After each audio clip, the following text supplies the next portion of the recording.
donc la soif d'aventure, de frissons, d'angoisse, de tout ça quoi. Et avec mes potes, on repère un camp dans lequel dorment des forains. Il y avait une fête foraine pas loin de ma ville, et bref, nous on trouve le camp où ils logeaient, ils se reposaient, il y avait plein de caravanes, voilà, ils étaient là. Ils étaient à un endroit, vraiment, ils faisaient leur vie, enfin, normal quoi, des forains quoi, Osef. Et je sais pas pourquoi, on trouvait ça genre trop stylé, genre trop bad boys, d'aller les voir et de les faire chier un peu. C'est débile, c'est nul. Eh, on va aller les voir et faire du bruit, on est des thugs. C'est de claquer au lit ça. C'est des trucs de gamin, tu crois trop que c'est incroyable et anti-système et que t'es un rebelle, alors que t'es juste un petit con qui ferait mieux de casser les touches du PC portable de son père, tu vois. Vraiment. En fait, les caravanes étaient sur un espace derrière une butte. Donc quand tu montais en haut de la butte, tu avais une vue sur le camp. On s'amuse toutes les semaines à aller en haut de la butte, à observer, à aller voir, etc. Et un jour, on observe et on est observé aussi. En bas de la butte se trouvent deux enfants, je me souviens très bien, en train de faire des trucs avec un couteau papillon.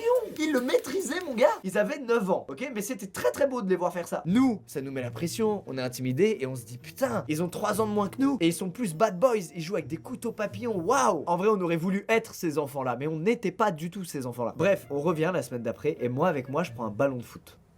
J'ai honte, mais si vous saviez comme j'ai honte. Et tu sais, je découvre un peu l'effet de la testostérone.